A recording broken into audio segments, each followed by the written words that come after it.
All right, so 3 of the best cameras for you, the beginner filmmaker or photographer, because these are all going to be pretty good or excellent hybrid cameras. We have 3 price categories, up to $500, then between $500 and $1,000, and then around $1,000 or slightly above. I've owned 2 of these and kind of owned 1.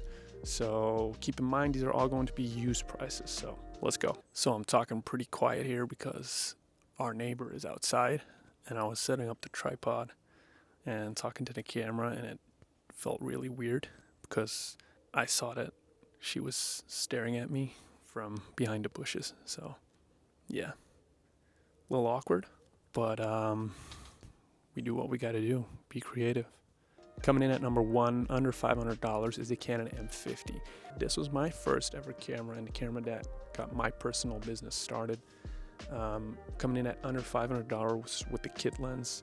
This is an amazing deal. It's basically a 1080p camera because the 4K doesn't support the dual pixel autofocus that Canon is known for. It uses the contrast-based autofocus, which is a little worse to say the least.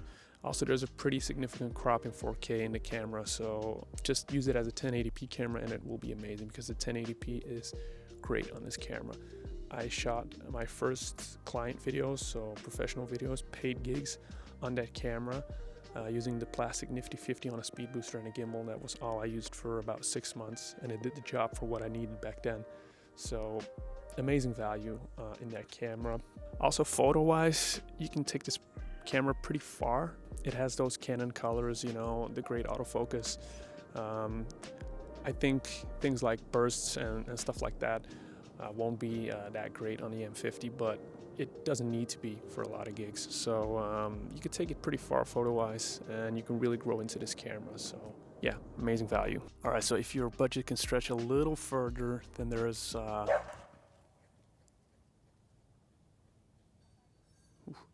Now, if your budget can stretch a little further, then there's number 2 on this list, which is the Panasonic Lumix GH5.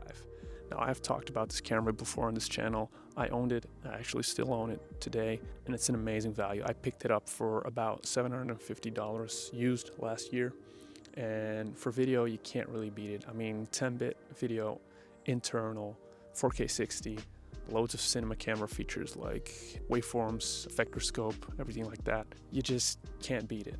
Photo-wise, I haven't taken one single photo on this camera. I know, I don't really know why. Probably because I always had my Fujis laying around, which I loved for taking photos, so never really used the Lumix to take photos. But I've seen enough online about its capabilities, and I think you can take great photos with it.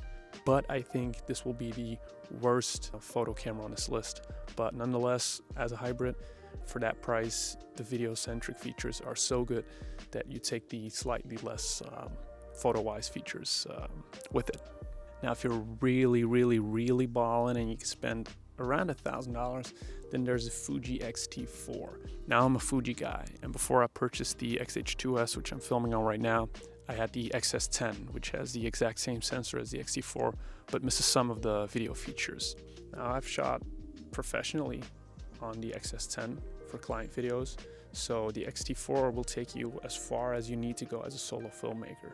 The Fuji colors, 10-bit internal, which the XS10 lacked, and good battery life. So this will give you GH5 level video quality with better autofocus. The autofocus is pretty usable on the X-T4. It's even better on the X-H2S, while also providing you with a pro photo camera with the switch of a button. Here in Belgium, I found one used for around $1,000 with some extras, so I imagine you should be able to as well. So that's my list. Really short, quick video. These are my picks in the categories that we talked about. And I own the cameras, of course, so I'm in a little bit of a better position to talk about those cameras. But there's a reason that I picked the cameras in the first place in my journey as a filmmaker. So in my opinion, those are the best cameras in each category. Now, more on a personal note, I've seen a lot of you aren't subscribed to my channel, which is kind of a bummer because I really want to quit my day job and be a creative full-time. But YouTube is a component for me to be able to do that. So if you want to help me out and get me to those YouTube monetization criteria, it will mean a lot to me, so I can start making some money and buy a Diet Coke every month. Yeah, that'd be awesome. So that's it. Thanks. On to the next one. Bye. Zit. Goed zo.